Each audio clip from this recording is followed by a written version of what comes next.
رکوع نمبر 22 میں اللہ تبارک ایمان مفصل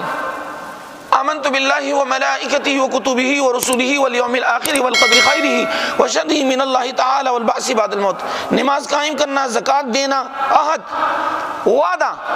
اب دیکھیے میں سیرت کا مطالعہ کرتا،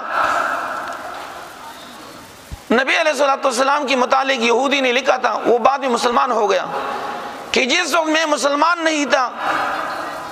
تو نبی آخر زمان سے میرا ایک سودا ہو گیا، میں نے ایک چیز خریدی اور میں نے ان سے کہا کہ آپ یہاں پر کھڑے رہیں،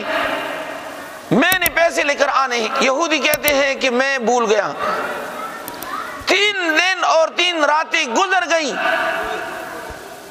بعد میں مجھے یاد آ گیا کہ نبی آخر زمان تو وعدے کا پکا ہے، اس طرح نہ ہو کہ وہ کہتے ہیں کہ 3 دن اور 3 رات بعد جب میں آ گیا تو نبی آخر زمان محمد مصطفیٰ صلی اللہ علیہ وسلم اسی مقام پر کھڑے تھے، اور صرف یہ فرمایا کہ اللہ کے بندے آپ نے مجھے تکلیف دی۔ آج ہم کیا کرتے ہیں، ہر مقام کے اوپر وعدہ، اب کاروبار ہے، پارٹنر ہیں، ان سے آپ نے وعدہ کیا ہے کہ ہم آپ کا حق نہیں کھائیں گے، آپ نے ادھر اس کے پیسوں حق مار دیتے ہیں، پھر وعدے دیتے ہیں کہ جی اس تاریخ فلانا، لیکن نبی آخر زمان کی سیرت کو دیکھ لیں، 3 دن اور 3 راتیں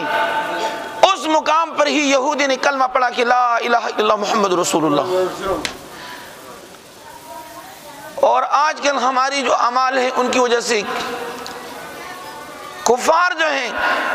اب کافر آ جاتے ہیں، کافر کہتے ہیں کہ میں اسلام قبول کرتا ہوں، کون سے اسلام کو قبول کروں؟ تو لہذا اللہ تبارک و تعالی ہم سب کو قرآن اور احادیث کی فہم عطا فرمائیں۔